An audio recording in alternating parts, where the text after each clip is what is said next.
We're live. It's the post-fight podcast with Nick and Chris with some ambient background music. The new background music feature on StreamYard music. Because I don't have my soundboard, Chris. The soundboard is locked away in an office in Hong Kong, in Times Square, the SCMP office. I'm still in London. Yeah. Some good news on that, Chris, on that front, because they've shortened quarantine to 2 weeks. So it looks like I will only have to spend 14 days in a hotel when I eventually return. But I still don't know when I'm going to fly back because there's no flights till February 18th, at least I've heard. That's the But problem.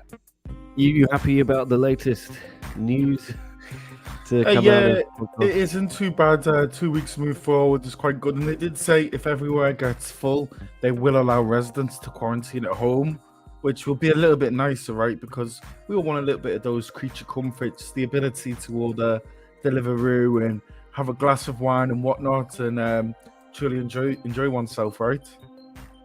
I guess in your case, play some PlayStation 5, is it that you've that's your console of choice? For me, more of a computer games and Nintendo Switch kind of guy, but just a little bit more freedom, a little bit more space, and a little bit less regulated, right? Because at least you can save a little bit of money and cook and whatnot. Absolutely. Well, plenty to talk about today, Chris, and we're going to start with that. I think chaotic's a fair word. The one championship, only the brave weigh-ins, ceremonial weigh-ins, which just finished about half an hour ago, and the hydration tests and official weigh-ins, which happened 5 hours ago or something like that. 7 fighters, Chris, on this card Yes. initially failed hydration. Oh wait. They didn't even weigh in. They weren't Yeah. even allowed to weigh in. And then, so you presume they would miss weight. And then they had until 4 p.m. Singapore time, we were told, to pass hydration again and weigh in again. We didn't hear the results of that. And then they had the ceremonial weigh-ins. And yeah, we were told a bunch more of them then subsequently missed weight. And 2 of them also failed hydration again. I got the official list somewhere on my Twitter. I'll just try and read it out. I tweeted it for everyone, so make sure you follow me at Nico SCMP and also follow Chris at _MMA for all one championship fixes. Yeah, so the initial list was Ruslan Milbek Ulu, Davidas Rimkus, Hiroba Minowa, Edson Marquez, Ivan Kondratev, Wang Shuo, and Paul Elliott. Rimkus, Minowa, Kondratev also missed weight. We were later told at the ceremonial weigh-ins. Edson Marquez and Wang Shuo failed hydration again. We didn't hear about Paul Elliott because he wasn't at the ceremonial weigh-ins because he's too low on the card. So I don't know about him. I'll try and find out. We should be getting some information soon. But Chris, they all have until midday tomorrow. So about 7 hours before the fight start to pass again. My problem with it all was it was just absolute chaos at the ceremony, and I don't have a problem with people failing hydration or failing weight, but then they were mentioning some people failed hydration again at 4 o'clock, some people failed the weight test, and some people failed both. But because of the one championship protocols, maybe I'm just being silly here, but I believe you cannot pass just weight or you cannot pass just water, because the secret is then you'd simply just pass weight, fail your hydration, and then drink a few bottles of water and then pass hydration, or vice versa. So that's the only thing that does come as a little bit of a shock to me. So I would love it if one championship were just to put everything on their YouTube again tomorrow at midday, just so we are able to see what's going on. And I do like the fact that they got rid of the digital scales from last week and got us some of those hardcore real scales, as I like to call them. Yeah, I forgot the guy's name. I've met him before at some wine events. He was, doing the scales. It looked like he hadn't ever used one before, and I'm not knocking because I wouldn't know how to use one either. I'm digital scales, like when I'm brave enough to ever actually see how much I weigh these days. But yeah, he every time he weighed someone, it took like 3 minutes for him to figure out how to do it. So I don't know if he was stalling or whatever. Yeah, some questions here, some points. Tan Nguyen asking, did they announce the official weight of each fighter? I think they did. Yeah, they did. Yeah. And yeah, I will be getting an official list of all of the testing, hydration tests and weight Tan soon, hopefully. And how can they make hydration test again? Tan says without drinking water and gaining more weight. Yes, they were told to go. They were all told. All the ones who missed hydration were told to go drink water. So presumably, it's hard to then make weight if you drink more water. I did send you a list of everything there, all the hydration and weights. I sent it to you over on WhatsApp. They should all be available on good friend of the show's Leon Jennings' website, Asian Persuasion MMA. He usually writes them all down. I just scribbled them down just to try and work it all out in my head. Okay, yes, thanks, Leon. Chris has said it to me. Where should I put these? Should I read them out? I don't know. Just a bunch of numbers, but yeah, they're not actually too interesting. No, but we'll put them somewhere. Might tweet them out or put them on the thread. Yeah, they'll be up there. Maybe on Twitter we'll put them there. What else is going on here in the comments? JDG Zoom. So do you guys think one always wants to promote Thai fighters like they always put Thais in the main event? Like this event, Tang versus Kim should be main event. Well, for my 2 cents, they have a big following in Thailand, one of their most important markets, I think. 100%. Whereas Kim Jae-un, South Korea, is not a big market for them for whatever reason. And just from my experience, the social media metrics I see, like the YouTube views, definitely some of the Thai fighters get a lot more. But Chris, what do you think? I think it's absolutely the right thing at the moment to lead in this Grand Prix. I mean, look, people who follow Glory, people who write and kick, Chevello, people left, right, and centre, just fans of kickboxing in general. Everyone's talking about how this is right now the best Grand Prix going on in the sport of kickboxing. Just how stacked this division is and how arguably it's the best kickboxing division in the world. So I think these guys right and center, and I think it's exactly where they deserve to be. And I know they're not fighting for a belt, but they're one fight away from fighting from a belt. And you always put the belts at the top of the card, don't you? Because I do believe on this card we did have originally a interim heavyweight championship fight, right? Yeah, this card has just been cursed. It's been we had Malakin against Grashenko for the interim heavyweight title, like you said, Chris. Then we had Marat Grigorian against Chingiz Alazov was the main event. Marat also tested positive for COVID after Malakin did, and I think they trained together, don't they, at Tiger Muay Thai? So that might be linked. Not been very lucky one, and a few other fights I was told fell off as well. I think that's the sad one, is that Marat Grigorian really getting kind of kicked out of the Grand Prix for no fault of his own, really. Yeah, I think he was one of the favorites for it. 100%, 100%. I would have probably had him as my favorite to win the whole thing, but yeah. Look, I'm sure they will make it up to him, and I think he'll get a crack at the belt or whatever. He'll get his due eventually. It's all good. It is sad to see though, and as 10 points out, too many ways for fights to fall out. COVID, weight, hydration. It's why they're booking so many fights at the moment, aren't they? They're loading up cards with 12 at least, sometimes more, because they're thinking each time we're going to lose 3 or 4 of these fights. And rightly so, they should. I believe this was originally a 12-fight card. We're down at 11. But I do believe they had 2 fights, right? Yeah, and I think some of these... Purev and Mikhail De Jesus and Paul Elliott was a late replacement, right? Yeah, Paul Elliott wasn't originally on the card, and then these guys are some of the ones who missed hydration and missed weight. So, like I was saying to you earlier, I'm not too. You can't be too annoyed because late notice, short notice, right?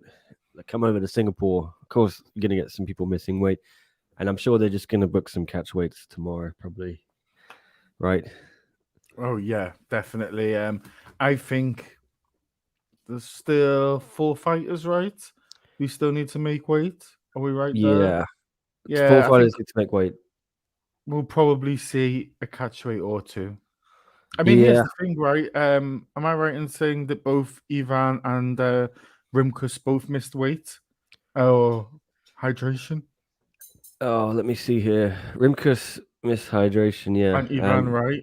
Ivan Kondratev. Yeah. Yeah, missed Yeah, hydration, missed but they weight. both missed hydration by about the same amount.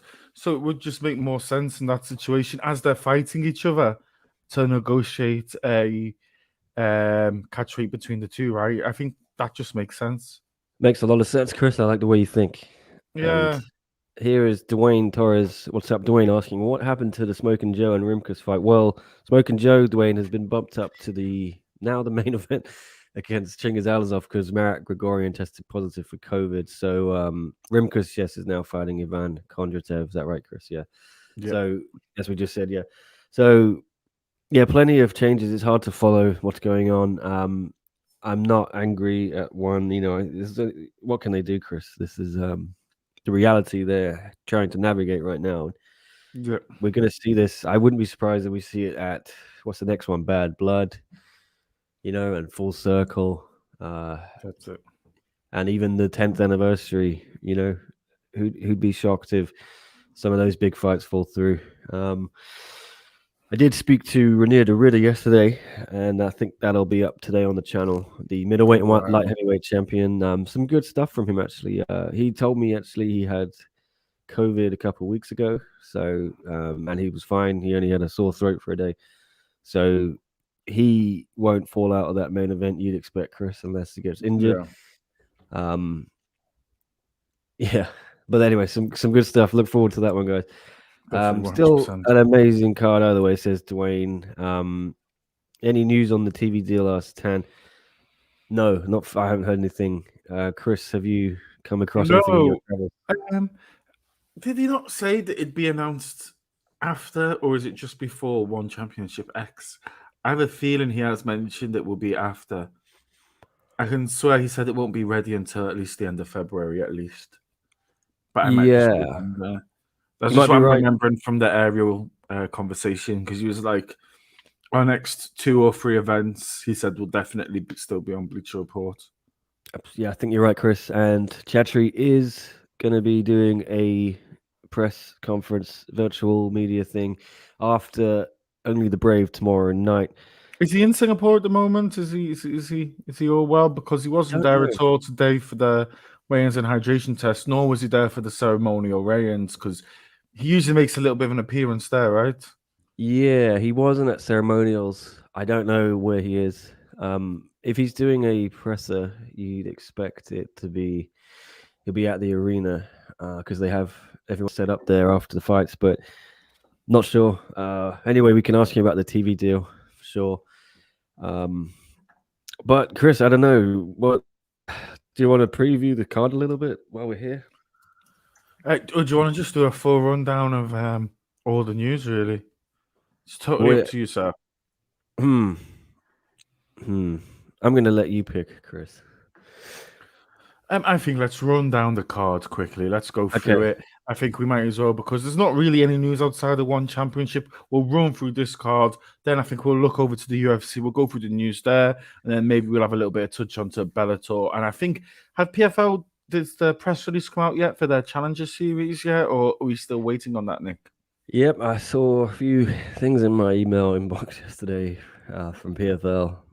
I didn't really read them, but I think it's February is announced the Challenger Series, yeah.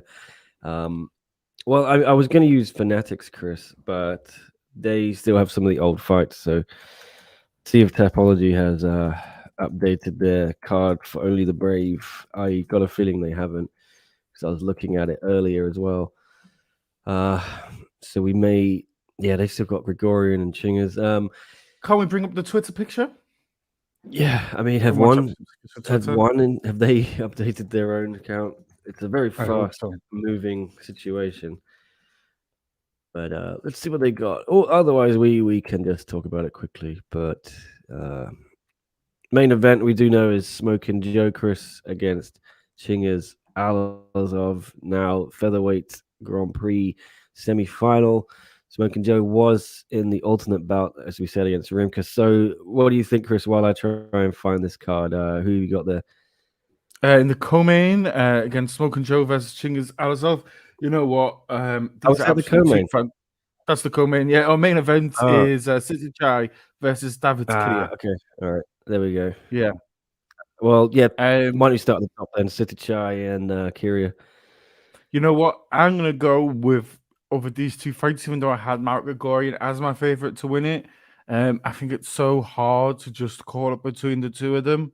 Um, both both of the fights actually, I think they're going to be really close, and I just think for this main event, I think a little bit of an upset might be on the cards. I think David might just edge Sitichai in there. He's got great reach, great power. The only problem I did have is I don't know if anyone watched the ceremonial weigh-ins, but it was very, very, very sad when we saw him unable to keep eye contact. And to me, that is not a great sign for a fighter. So for this, I'm gonna back Sitichai. Okay. Well, I found it on One Championship's website, so we'll just go with that, guys.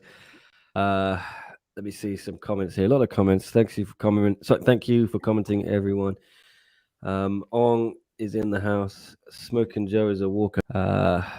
For Chinga's What do you think, Chris? Is it a walkover now? Oh wow! I don't know why you would actually think that this is a walkover, right? Am I correct saying that Smoking Joe has beat Chingazalazov twice already? Am I correct in saying that? You might be, Chris. I Yeah, I actually do know. believe they fought 3 times before, and both times Smoking Joe won. I think one was it's either TKO or he might have retired. So um, it is really tough. Obviously, time moves on, but I'm just gonna back Smoking Joe here. You know, did you see him out on the stage? He just looked bigger. He's taller. He's got the longer reach. He looks so confident. He looked cocky. I just think he had a little bit of that swagger, and I just think he's going to prove. You know, he's had what 200 fights more than Chingas. I think he's just going to prove that that experience is what counts. How come we don't see a lot of spinning elbows in one Muay Thai and kickboxing? Can't see them in kickboxing. It would be illegal. There we go. There we go. Yeah. Ong pointing out Smoking Joe got KO'd by Petrosian. Smoking Joe is not top 10 in combat press ranking. Okay. Okay. I think Ong likes Smoking Joe at all. I'm getting that sense from No, him. he does not.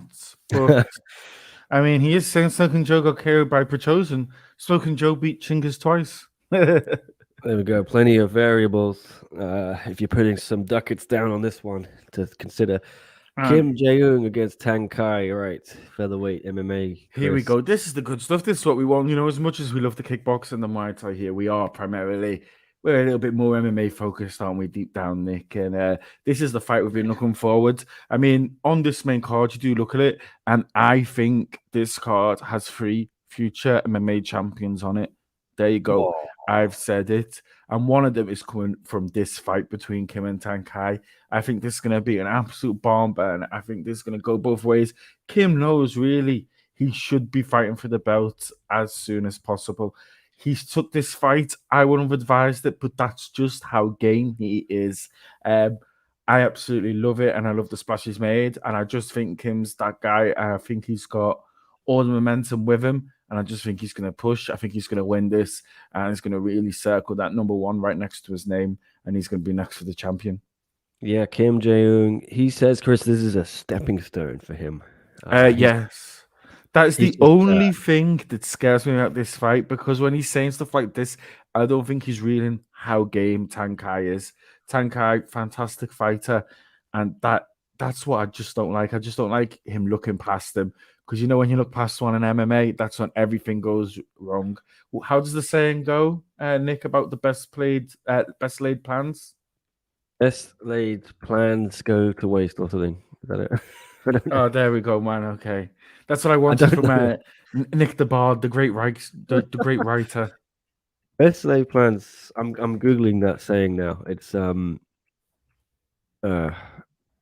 okay. I don't know. Someone else. Yeah, something about that. Yeah. There we go. Tang Kai. Yeah, he's basically Chris. Kim is saying he's just bored waiting for his title shot, and he just wants to beat someone up. So to do something to fill his time until Gary and Tan Lei get it on. Famous last words. Is that March? They've got the early March card. Tan Lei, Gary Tonin, lights out. Yeah, I think that's the one. So it could be famous last words, Chris, or he could, yeah, just further underline his status as the next number one contender.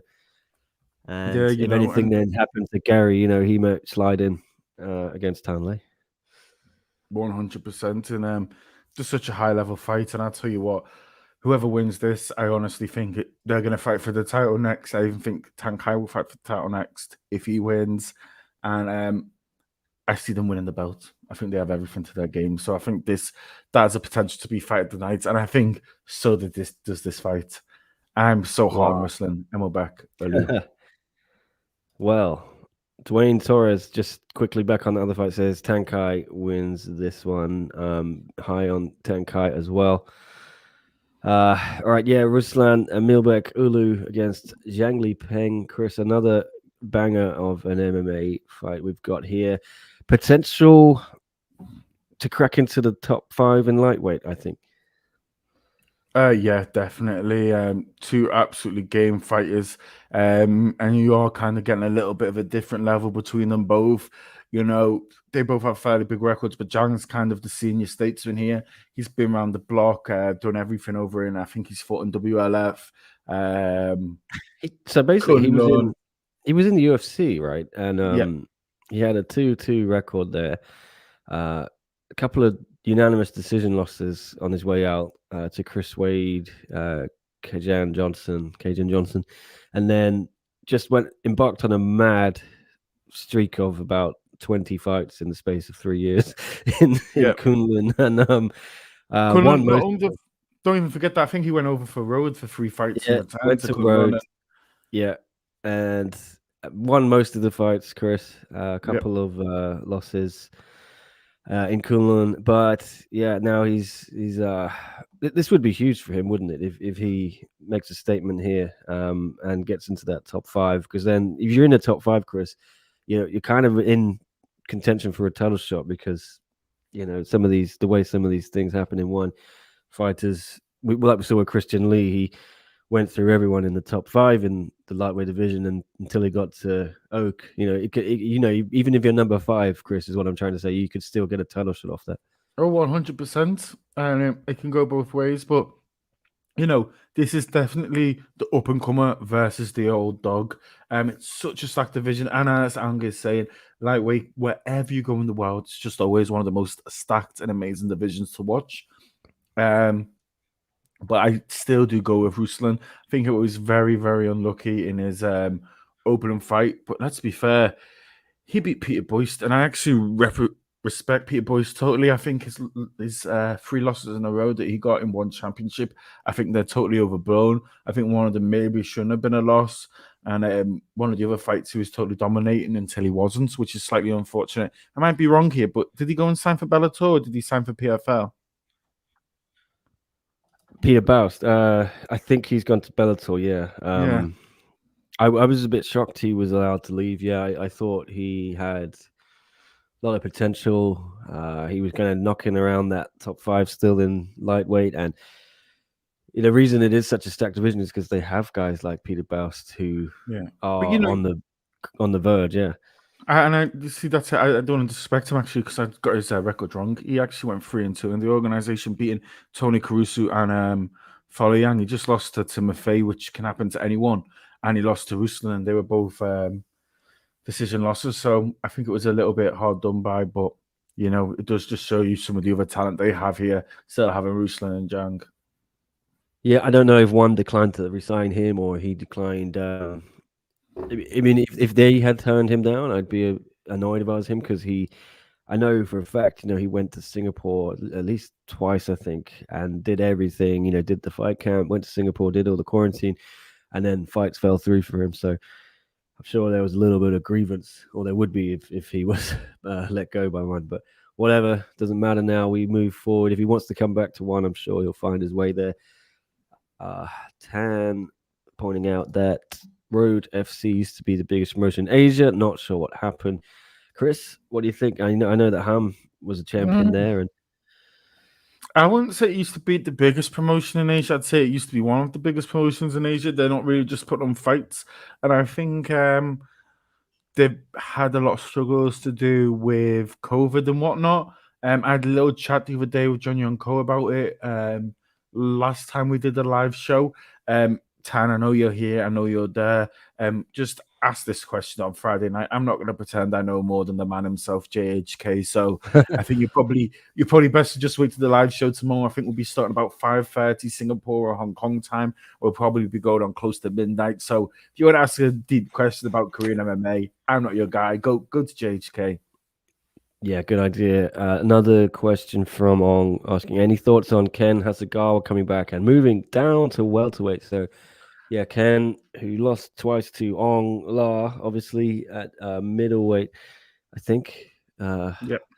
Yeah, and then he's been gone for a while. I haven't seen him, but he's on this card not next week, the week after Bad Blood, I think, Chris. Let me just bring it up. But 100%. who's he fighting? Let's have a look. The one that I would have really liked to have seen Ken go and fight, because I think it would have been a really interesting matchup, but obviously that's kind of been shot. I thought him versus Nakashima would be awesome at welterweight, but I would have quite enjoyed that one. Yeah, I'm just bringing up the card now. Ken Hasegawa is fighting Murad Ramazanov. Yeah, there you go. Hasegawa was back against Murad Ramazanov at welterweight. I guess he feels he's got no hope, Chris, of ever getting the belt at middleweight, because not only is Ongla on his way, he's lost him twice, but then you got Derrida, who is just, Ongla's lost to Derrida twice. So seems he might try his hand at welterweight and could probably get a title shot quite easily, with a couple of wins. This is probably going to be very, very hard, though, because he's got to fight Ramazanov. Ramazanov, I think, has won all three of his fights really handsomely. I think he beat Tetsuka in his debut, and he just dominated Kazakhstan for 3 rounds. All right, rest of the main card. Very, very hard for Ken. Can you hear me? Yeah, I can. You hear me? Yeah, okay. Yeah, easy. All right. Quickly, rest of the main card: Radija Pacic against Francesco Zaha from Albania, Chris, and Hiroba Minowa against Jared Brooks. Did anyone miss weight from Minowa? Missed weight, didn't he? Yes, he did. Failed hydration, so we'll have to and wait missed until weight. 12 o'clock tomorrow. Regarding the first fight, the heavyweight kickboxing, Francesco actually has a wicked record. He's fought all over the world. He's got a fantastic reputation. But come on, this guy, Rade, how old is he now? 22, 23, still super young for a heavyweight, still learning his craft. He's come over. He's done everything you think he could do. I can't remember. I think he fought Susano, he fought Zimmerman, and then in his last fight, he fought Nick's favorite fighter, Big Schmidty. So, and that was a dominating display. So I'm going to back our guy, Rade Opacic. I don't know if I'm pronouncing it right, but I try my best. Yeah, I think you got it right there, Chris. Jared Brooks, very entertaining, I thought, at the official weigh-ins. Always entertaining, man. I love this guy. I love how, he just seems like, after everything that happened with him in the UFC and his great run in Titan, he just seems like one of those guys, like Corey Anderson. He's found an organization for him. He's found the weight class for him. He's found an organization that's going to treat him right. I just feel like he seems to be really happy to be here. Do you kind of get that vibe a little bit? Yep, 100% agree with you. And I think he is enjoying it. He's leaning into it. And I think he's going to maybe fight for the title, Chris, if he beats Minowa here. Yeah, well, this is number 4 versus number 3, and it does show you just how stacked one make these cards. That starting off the main card, you have number 4 versus number 3. I think that's absolutely fantastic. I think whoever wins this probably gets the title shot, and I expect Jared to just go in and dominate as he has everyone else as of late. And I think he's still undefeated at strawweight, right? I think his only losses were in the UFC when he was fighting up at Fly. Yeah, and I don't know what's going on with their. The 1 and 2, Bokang is supposedly next in line, right, for Joshua Pasio, the strawweight MMA champion, but not hearing much movement on that front. You never know, it might be on the One Championship X card. Anyway, this fight was also even actually, Chris, on the lead card at first. They bumped it up to the main card, so number 3 against number 4 in strawweight wasn't even on the main. That says a lot, yeah. I'm glad they're up there now, though. I think Jared deserves it, although he was in that main slot on the lead card, which is, prestigious in itself. You're being trusted to drive people towards the Bleacher Report app or whatever it is in the US. They want people to go to for the main card. Anyway, glad that Rimkus has still got a fight, Chris. They found Kondratev for him after Smoking Joe was bumped up, and both guys have missed hydration and missed weight, I think. And I'm not surprised, Chris, because maybe Rimkus relaxed a little bit. He thought his fight was off. They maybe found him Kondratev, who on short notice, obviously. So that might explain why both guys failed the tests, right? Yeah, that's it. Short notice fights, everything can change. To be fair, though, it's not you can't make huge weight cuts in one championship anyway. So the thing is, just get lean, don't be overly hydrated. Is probably the word to say, and just keep that body fat down low. It shouldn't be too bad if you are on a fight camp. I believe even Kondratev fights a lot around Asia. I think he might have a fight camp over here, so. I think he was probably in the area and they managed to fly him over. Got a fantastic record. I think over 40, 50 fights. So he's got a few more than Rimkus on there. But you know what? I just love this guy, man. I love his attitude. I love his bowl head.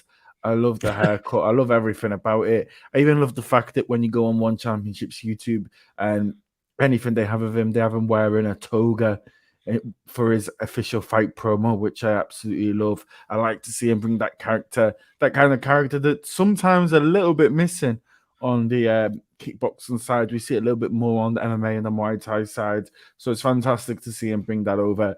And I think we're going to get Rimkus just to edge this one by decision. Yep, and it's an alternate bout, so you never know. The winner could slide into the final if there's some injuries or COVID nonsense going on there. Flyweight MMA, Chris. This should be another good one. Tatsumitsu Wada against Wang Shuo. Who have you got here quickly? I'm going to go with my guy, Wang Shuo, no doubt. As much as I love Tatsumatsu Wada, he's been here, he's done everything he can, but he's never really got to that top level or showed it in every fight. So I'm just going to go with my guy here, Wang Shuo. Fantastic fighter. The little whirlwind. Fighting out with Kunming, I believe, right in the very north of China. And just fantastic since he beat Kim back on TNT2. And I actually think that both these guys, particularly Ward, if he were to win, they're both probably not too far away from the rankings and would be absolutely fantastic contestants if we were able to get a bloody flyweight Grand Prix going again. All right. And Hiroyuki Tetsuka, Chris, against Edson Marquez. This is another fight that was put together late on. Welterweight. Marquez missed hydration, and I don't think he missed weight. They didn't say, but he has an extension either way till 12 p.m. tomorrow. That's totally fair. I mean, here's a late replacing, coming in a little bit late. But I think for this one, I think I'm going to back Hiroyuki Tetsuka. Okay. Paul Elliott, like we said, they've already made this a catch weight, 108 kilograms. So I don't know if he missed weight for the catch weight, Chris, but he is going to fight Anderson Braddock Silva, who passed, I do believe, weight and hydration. Elliott wasn't on the ceremonial, so we don't know if he missed again. He's going to be back he's got till 12 to try and make that catch weight, it looks like. I don't know. Maybe he'll still fighting if he misses it, Chris, right? That's it. Yeah, I think so. I think they should give him a little bit. He's a little bit of a late replacement, same as in the previous fight, the Brazilian fighter. For this one, I'm going to go with Anderson Silva. I think he's got a little bit more about him. Big up Paul Elliott, fair play on coming out. I guess somewhere out there, Michael Owens himself will be giving him the double thumbs down because I do believe he's a man of Middlesbrough. Okay. So I think that's one of Michael Owens' direct rivals, I guess. Yes, the Geordies don't like. What do they call them? Mackhams. Yeah. Isn't that Sunderland and Mackham? Yeah, sorry, you're right. I don't know what they call Middlesbrough people. Yeah. Anyway, they exist. Yeah. Bantamweight fight between. Oh man, I'm gonna struggle to pronounce this one. Just do what they've been doing all week at One Championship. Purev. Purev, there we go, against Mikael de Jesus from Brazil. Hope I pronounced that right as well. What do you think, Chris? Is this another late fight, short notice fight? Yeah, this is another short notice fight. I Yeah. looked at the card. I think Purev fought. I can't remember what it's called. Is it the Warrior series or the Hero series? He fought one of them. He's looked very good. They're all very, very strong. Michael de Jesus, I cannot find almost anything on him. I know nothing about who he's fought. I know nothing about his style. So you know what? If I was a better man, I wouldn't bet on this fight, but I've got to go with Purev just because I've seen him fight. All right. Well, yeah, that's the card. Tune in tomorrow night, everyone, for our fight companion. I'm sure we'll have one on tomorrow night. Obviously, Asia time, morning if you're in America, that side of the world. It should Midday. be me, Nick, the JHK, and hopefully the Leon Jennings. Yeah, I haven't asked Leon yet. I will try and rally some troops. Who knows who you're going to see? It's always a lottery, but Yeah, we'll be here in some form. And then there are a bunch of so they've returned Chris to they're going to do media scrums again for all the interviews. So the last couple of events we've been doing our own interviews with the winners, basically.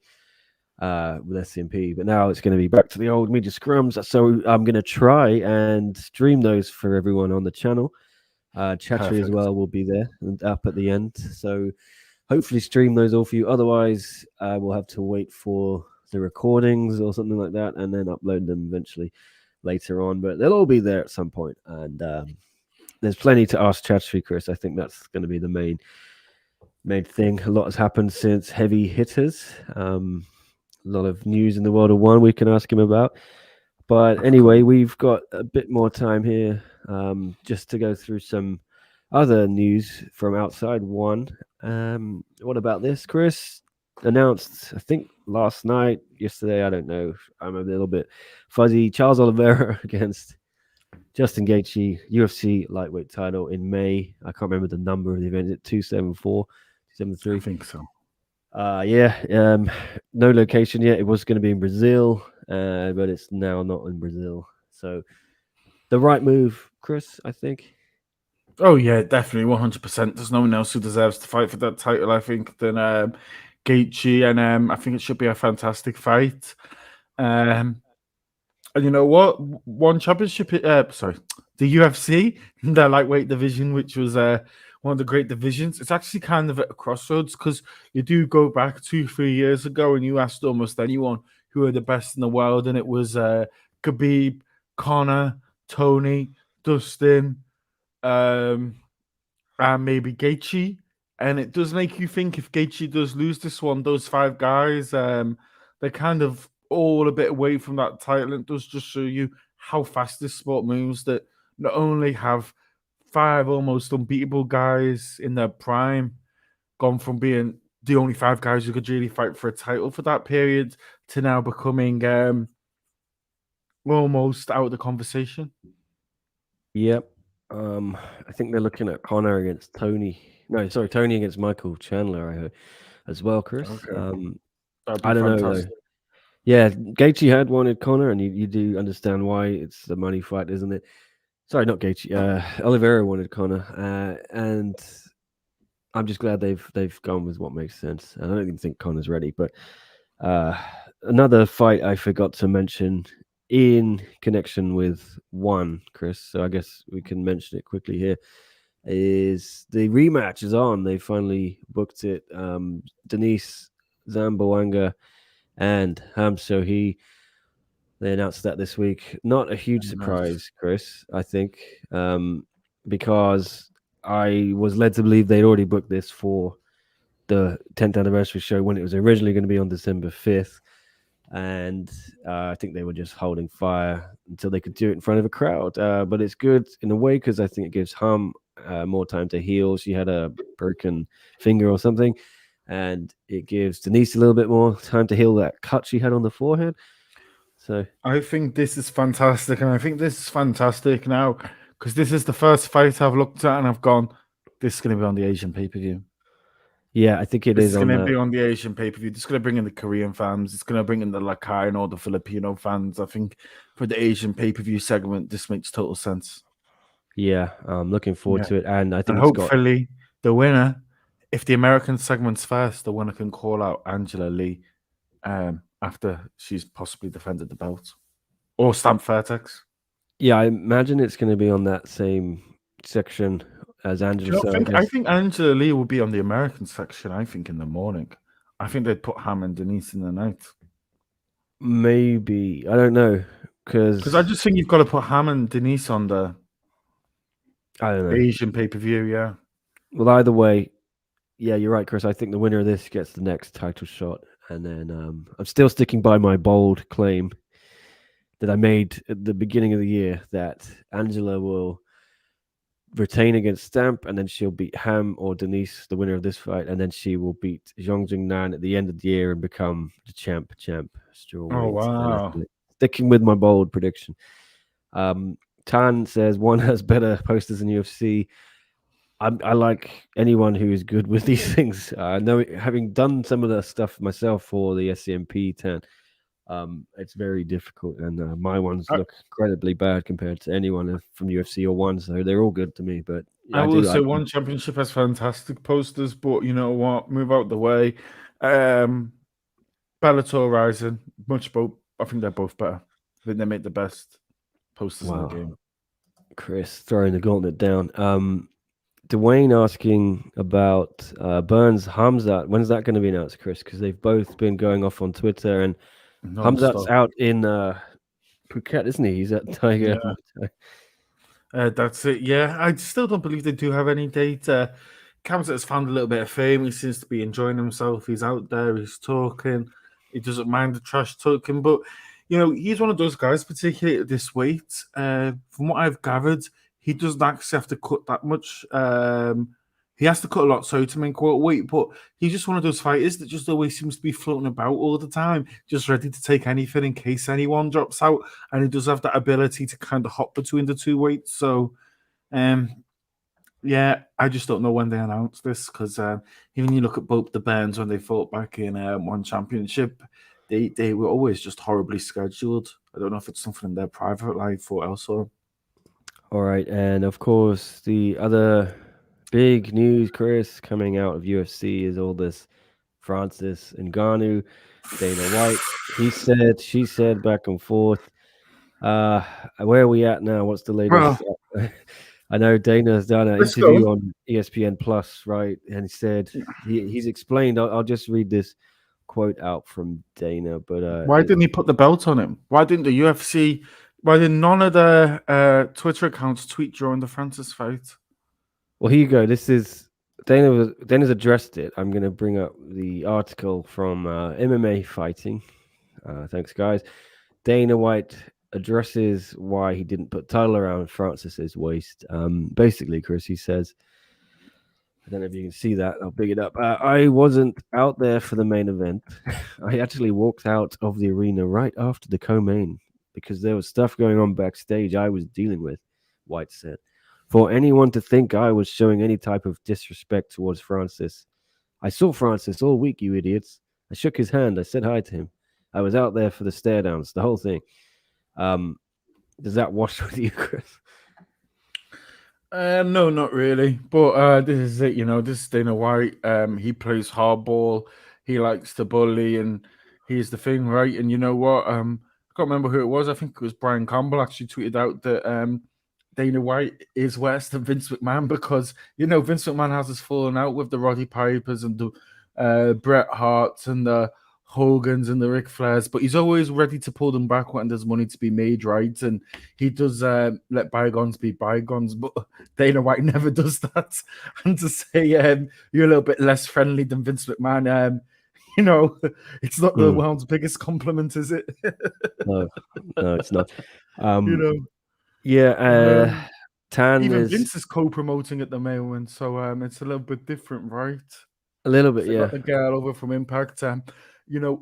This is, I think, this is a seminal moment in terms of it. I mean, see Francis Ngannou go and talk about healthcare, go and talk about fighter pay, to see him on the Ariel Helwani show, to see him on the Daily Show with Trevor Noah giving a huge interview and talk about fighter pay in the UFC and bringing more eyeballs to it. Maybe this is the guy who can kind of bring about that change when it does come to fighter pay. Yeah. What do you think about this? That Tang suggests maybe he went to deal with the Don Fry situation. Don obviously punched a fan. The videos going around social media. Yeah. The fan seemed a bit drunk. I don't know.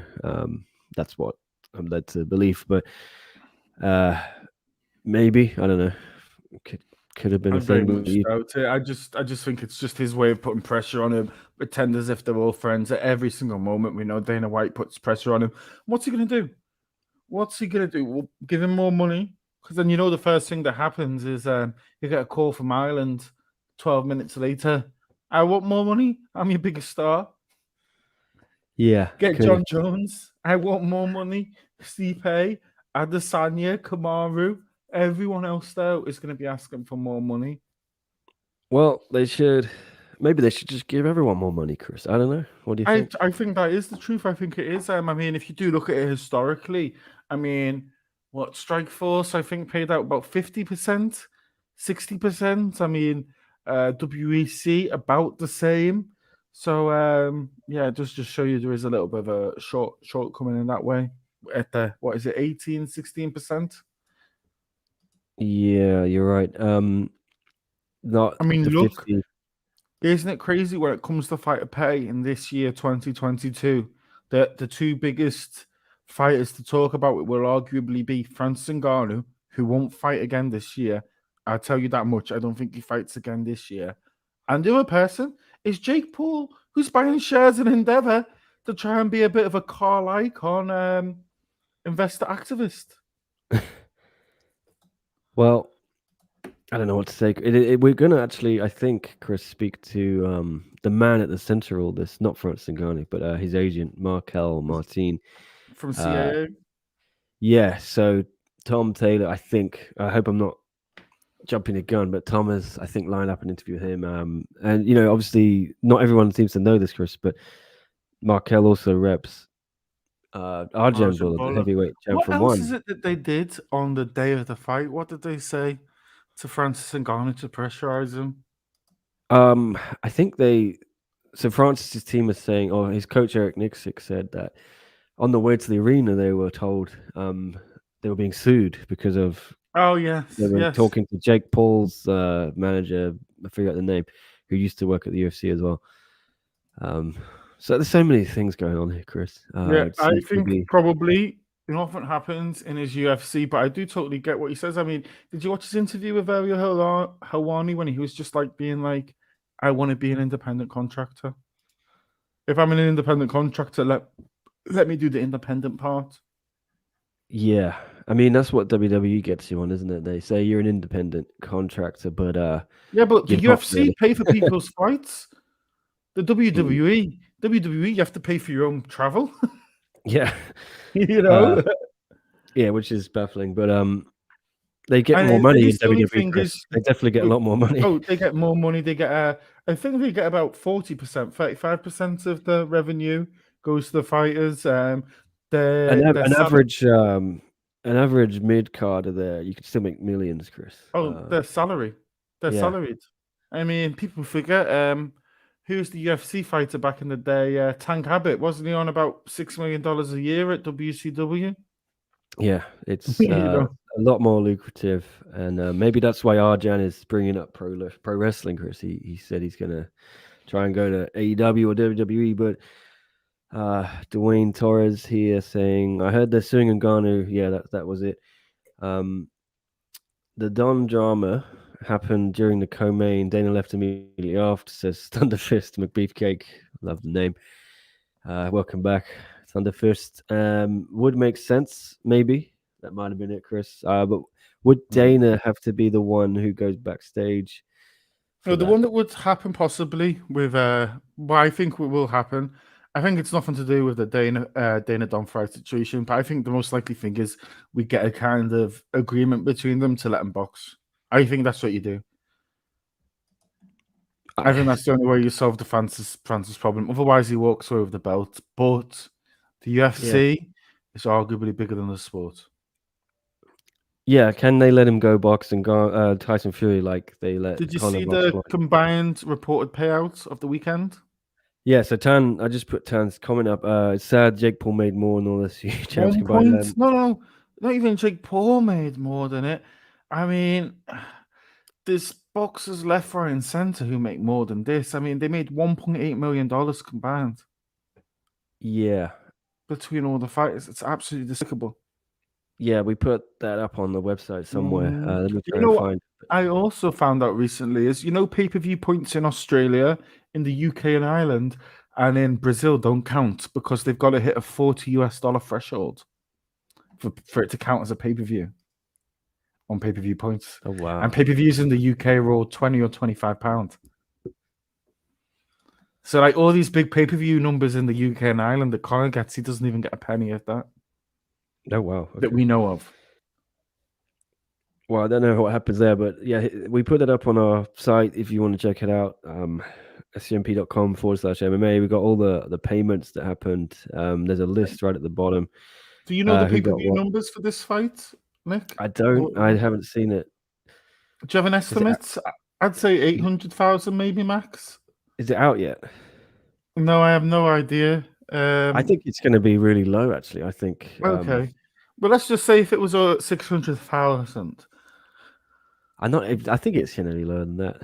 Wilder I'm not versus sure. Fury 3 did 600,000 pay-per-view buys in America, lost the money, and they both walked away with $30 million.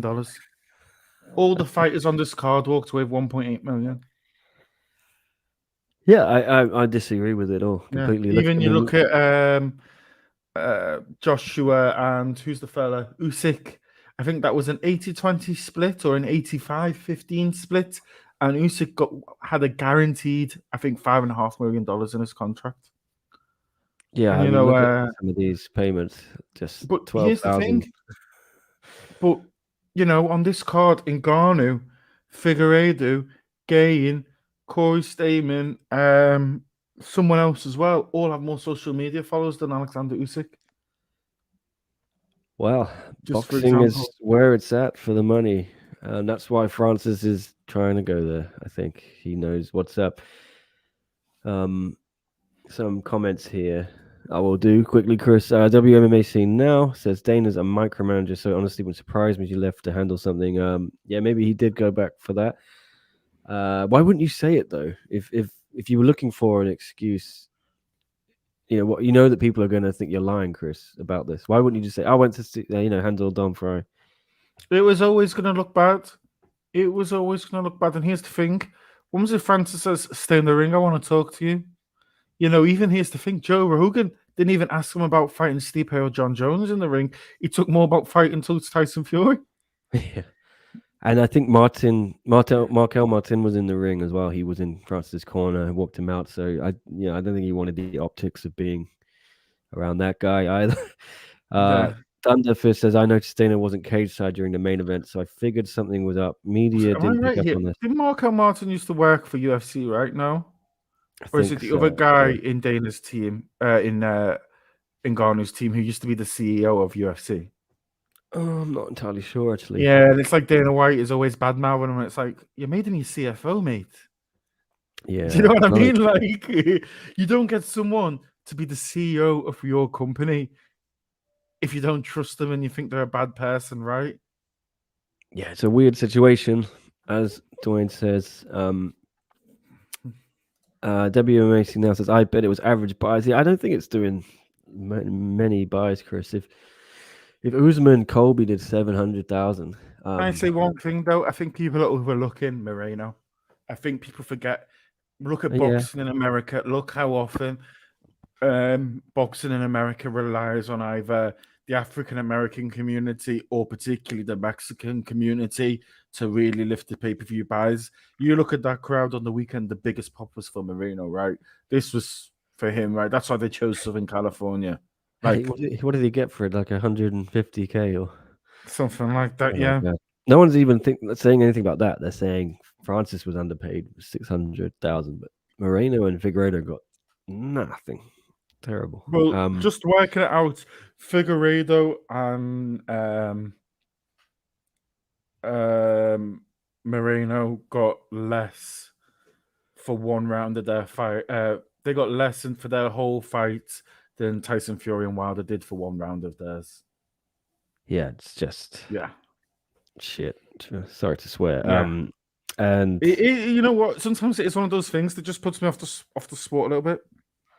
Yeah, Or it puts me off the UFC, right? Because, but Chris, if you're these guys, Figueiredo, Moreno, do you start to think, well, hang on a minute, Adriano Moraes, who's, he's over in one. What's he making? He's getting a guaranteed salary every year, isn't he? Out of what is it? Quite a lot, at least the 200, things like 250K or something, and then he's getting he had a brilliant. What was the bonus for knocking out DJ? 250K. He made a lot of money out of that fight comparatively as a flyweight.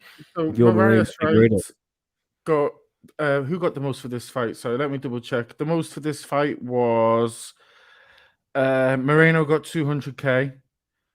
And Adrian Moraes is on what, 250K a fight plus 100K bonus for being championship and $5,000 a month over 2 years. He's getting more money definitely than in the UFC. Oh, 100%. I mean, he's gonna, over a 2-year contract, if he doesn't fight, he's gonna make $120,000. Yeah. Is this not a turning point where some of these people start looking to PFL, to Bellator, and just the UFC has always been the gold standard of. Think Moreno's had 2 fights this year, 2 absolute wars. He had 2 fights the previous year. So if you just look at it like this, these 2 fights this year, say if he got paid the same for most, it's $400,000. He could go to, say, PFL and even get paid $100,000, fight 4 times, and he wins the $1 million. Yeah, I mean, like I always say, if Francis goes out of his contract, if I was one championship, or if I was Bellator, I'd even sign him to just a 4-fight contract and put him straight into a Grand Prix and just pay him hand over fist. Agreed. Because you can say to him, have 4 fights with us and you can go back to the UFC, but it's not going to do our product any bad. Yeah, I don't know. It's baffling to me. Why can't they pay the fighters more, Chris? Is it because of Endeavor has a ton of debt? Oh, Tan. I think it's that. I just think it's they want to make their investors. Yeah, they want to make the investors as much money as possible. Look, you people argue this, and look, you can argue that in some ways boxing has got worse after the Muhammad Ali Act because it's gone promoters, fighters, fans. But the UFC goes promoters, fans, and fighters at the very bottom. I mean, they bumped up the pay-per-view again, haven't they? Yeah, but that's how it goes. So even if they put up the pay-per-views and the what fighters are getting paid hasn't gone up. But also this is what you have to look at. Another sport that me and Nick both love us, and it's definitely improved wages for everyone involved. But really, has the Bosman ruling really been good for football? Or has it just been good for very elite players? Has it just been very, very good for agents? And has it just taken more money out of grassroots? There we go. You know what I mean? There's arguments to both sides, right? Like, if the UFC was paying out 50% a year when Strikeforce and WEC were back in the day 15 years ago and Pride, maybe they wouldn't have been able to buy those other organizations. Maybe they wouldn't have been able to grow outside of a few markets. Maybe they wouldn't have been able to afford a Performance Institute in Las Vegas, a Performance Institute in Shanghai, Performance Institute in Mexico City. Do you know what I mean? Like, there is the argument, right, that, even you look at people like Steve Jobs and Mark Zuckerberg, there was times when they were rich, but they had to be poor because every penny they put back into the business. I don't know. I think UFC. Yeah, I'm just saying there is an argument to both sides, right? I'm pretty sure UFC could at least double what they're paying everyone and still make a lot of money. Even that's it. You do look at the sports, though, that haven't really increased the percentage that goes to the people who participate in the sport. Those ones where they haven't gone up the most in the last 20 years. is the NFL, is the NBA, and that's because they're fairly static sports that aren't really expanding on their own. The people who actually expand the NBA more is the Steph Curry, is the stars. You know, Well, this is a big debate. yeah. There's no correct answer, is there? Right? Yeah, But I think if they would have given all their money in 2002 to the fighters, 100%, they would have never grown. true. You know, The reality is, there's no necessity to pay them more. Why would anyone? Says Thunderfist. Couple more comments I'll do here. Al says, "What a good one using analog and old school scales in the weigh-ins." Yeah, we touched on that a bit earlier, Al. Because I immediately noticed when they did the digital scale last time, I thought, oh, everyone's just going to say they're rigging it. Transparency is good. Ong asking how much does Ongla earn? I think Ongla is on a similar deal to that you get, like Adriano has, Martin has these. A lot of these guys signed 10-fight deals a couple years ago, 3 years ago.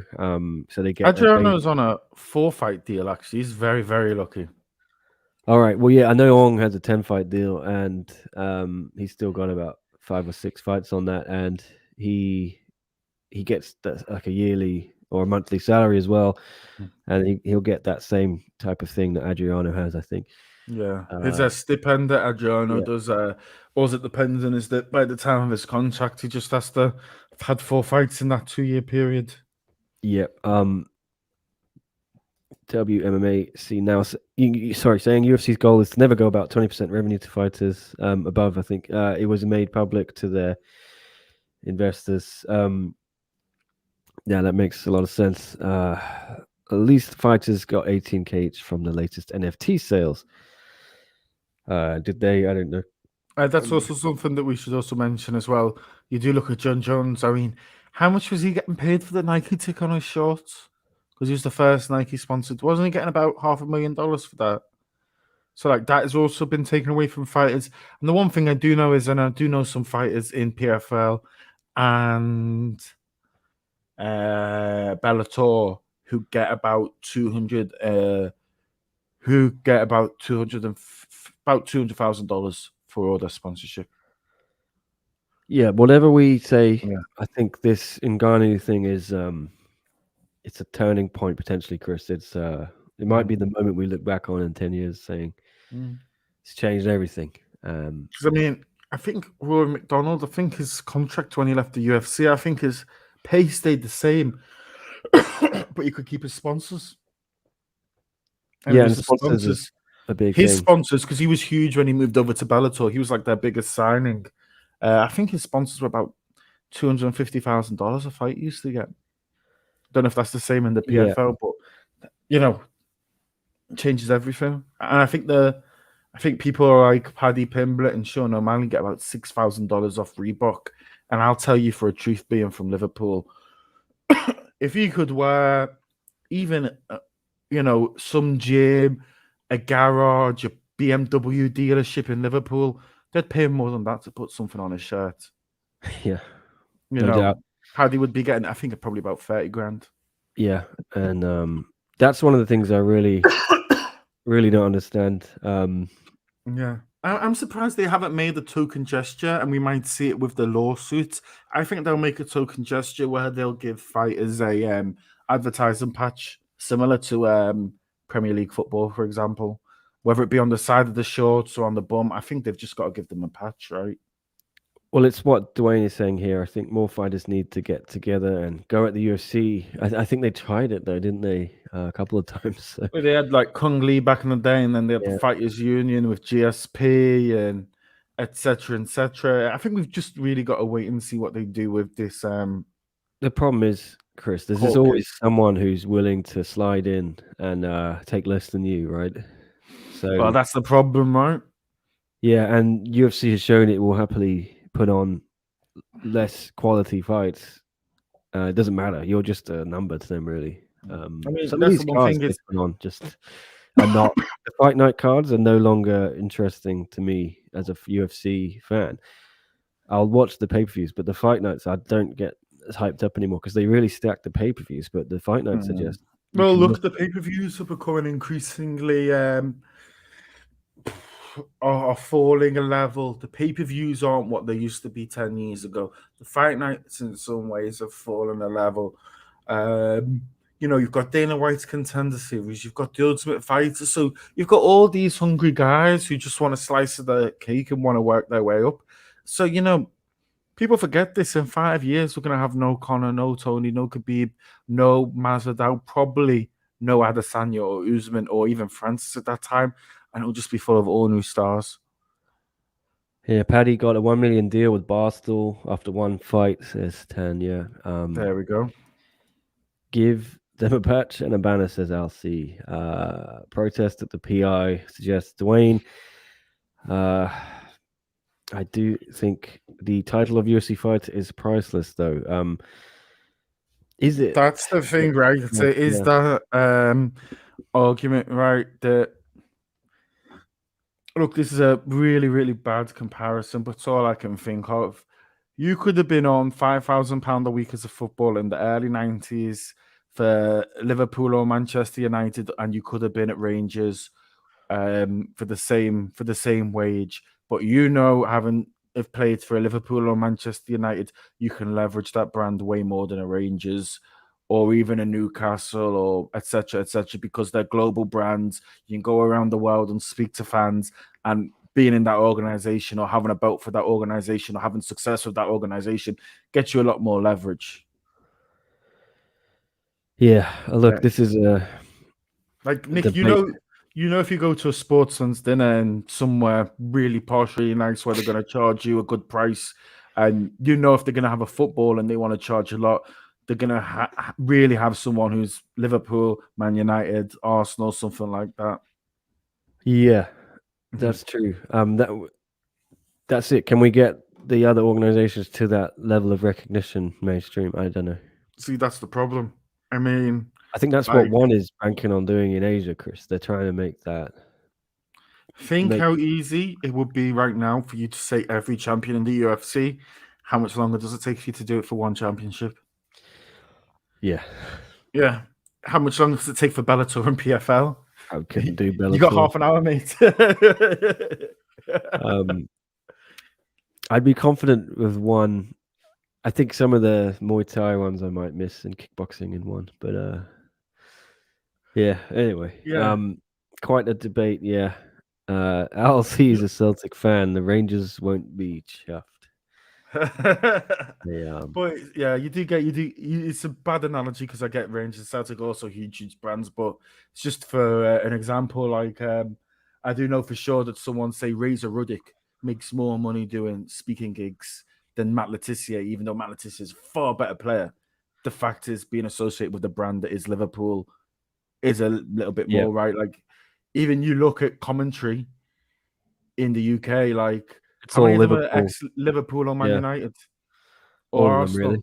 Yeah, pretty you don't much really all. have many outside of that. And probably if you watch Korean UFC, and their analysts are Korean guys who fought in the UFC. In China, if you want a good job, it's probably being a Chinese guy who fought in the UFC, right? Same in Japan, same, etc. There we go. That's the crux of it. Let's say one day MMA gets huge, UFC gets huge, or MMA gets huge. BBC are going to hire Michael Bisping and Dan Hardy to commentate or do analysis. They're not going to hire a Michael Venom Page or a Fabian Edwards, who've arguably achieved just as much, but they're just not in the right organization. Yeah, that's it. Is it make more money while you're fighting, or make less while fighting, but more post-career with opportunities? Maybe.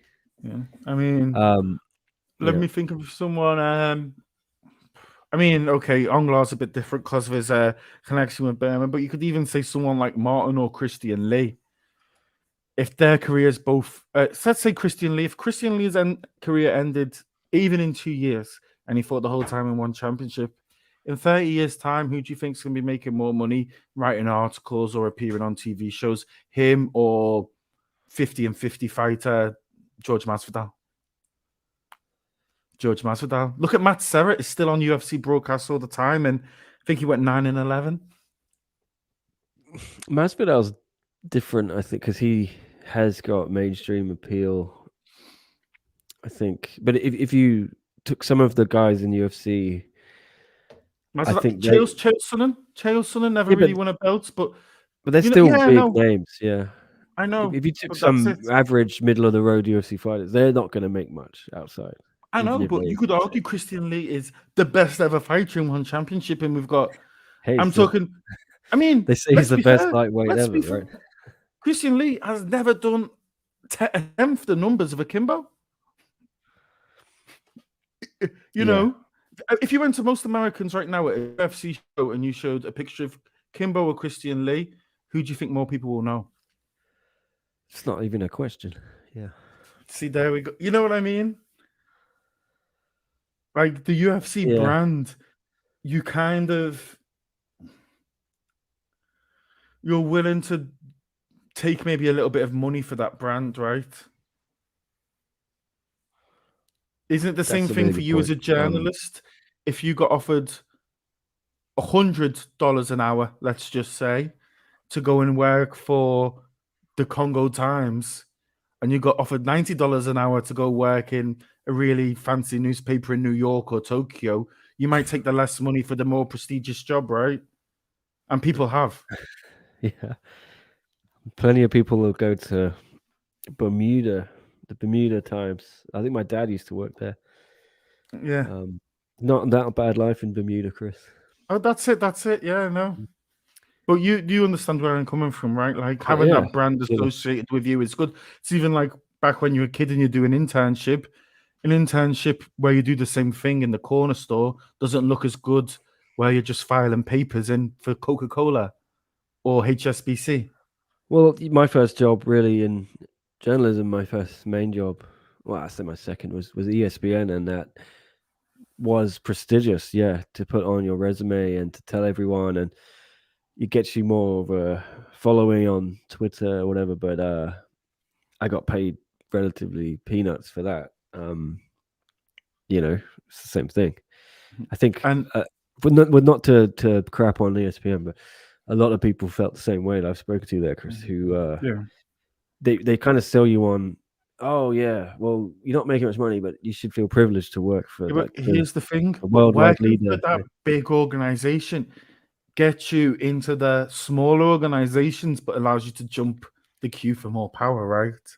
Yeah, that's it. What I'm saying That's is, it. Yeah, yeah, yeah. UFC is kind of the same thing, right? Like, I've doubled my money since mhm. ESPN. Even look, the highest paid fighters in one championship, probably all ex UFC guys, DJ and Eddie.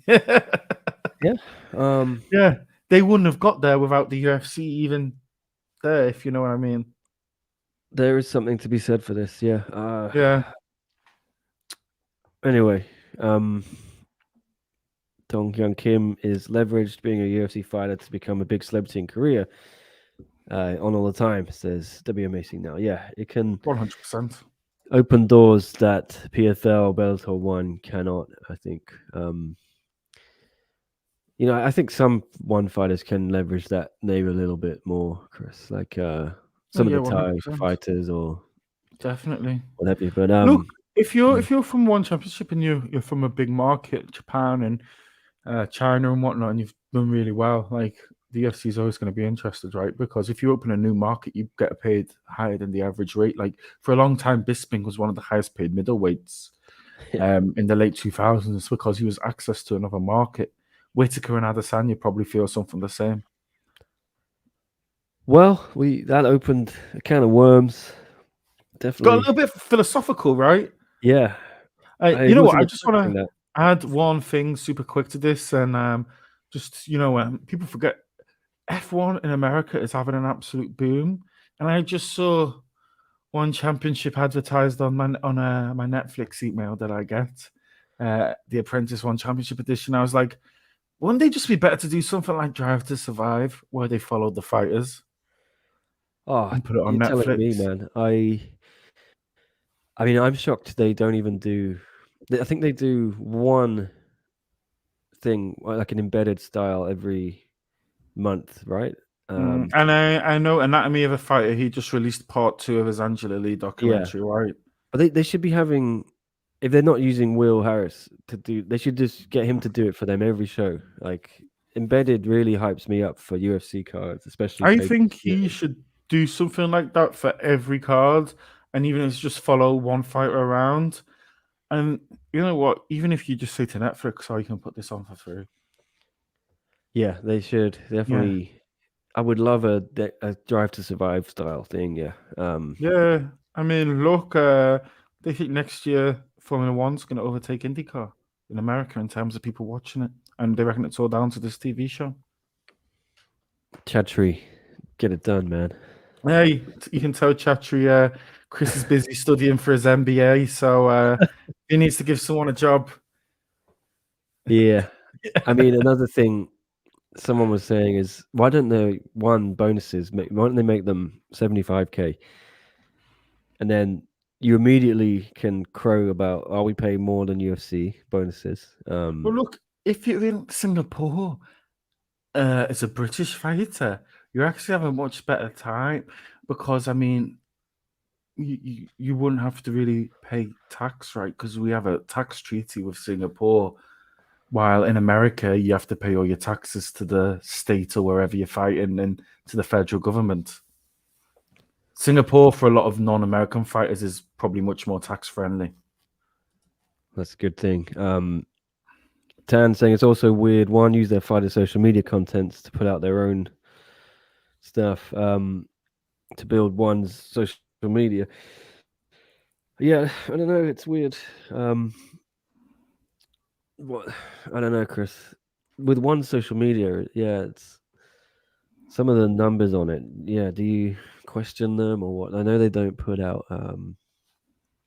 You can't see the official viewership on YouTube for fight nights and No, nothing weigh-ins on to that. YouTube. They show it. Sometimes they forget to block it.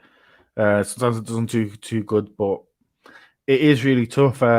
John puts quite a lot of comparisons up between similar videos, and even sometimes they get less, but they get really low engagement and really low comments. But it's really hard to judge because I know one do fantastic on Facebook. Yeah, Facebook is the one they have, I think, Mhm. successfully Mm, leveraged. Can you turn that into money though? That's the thing. that's the That thing. is And the question. Facebook, I know, is not huge. It's huge in certain parts of Asia in a way that me and you cannot comprehend. Particularly places like Philippines, Thailand, and Burma. People who access the internet more through Facebook Yeah, than through Google Chrome, for example. yeah. People live on Facebook, and I Yeah. think one's fans live on Facebook and Yeah, YouTube. because you forget in some of these countries, Facebook pay your mobile operators so that Facebook is free. So you have to pay to use the internet, but whatever you go on through Facebook is free.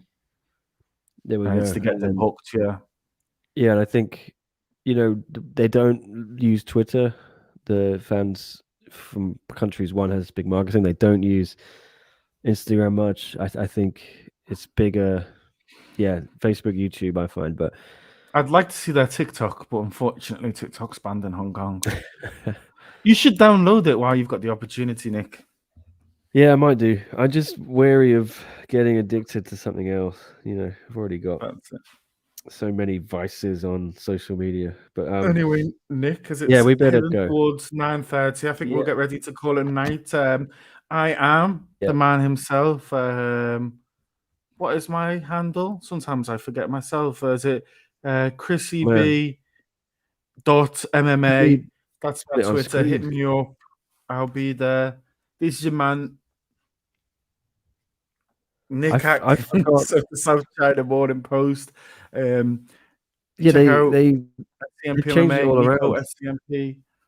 So I can't access it now on StreamYard. That's why I didn't put it up, Chris. I'm sorry. And also, guys, be ready for the Ridder interview that's going to drop soon, probably overnight here in Asia, probably in the daytime today in Yeah, if Europe. I get a chance today, And then tomorrow at 5:30 for the lead card, 5:30 Hong Kong time, which is very early your time. What time's that? 9:30? oh man, is it that early? Jesus. Okay. Yeah. 5:30 Hong Kong time. I'm going to be there. We're going to see you there, and it's going to be a fantastic fight companion. Get some dragon water, beer, whatever you can, and join us along for the fight.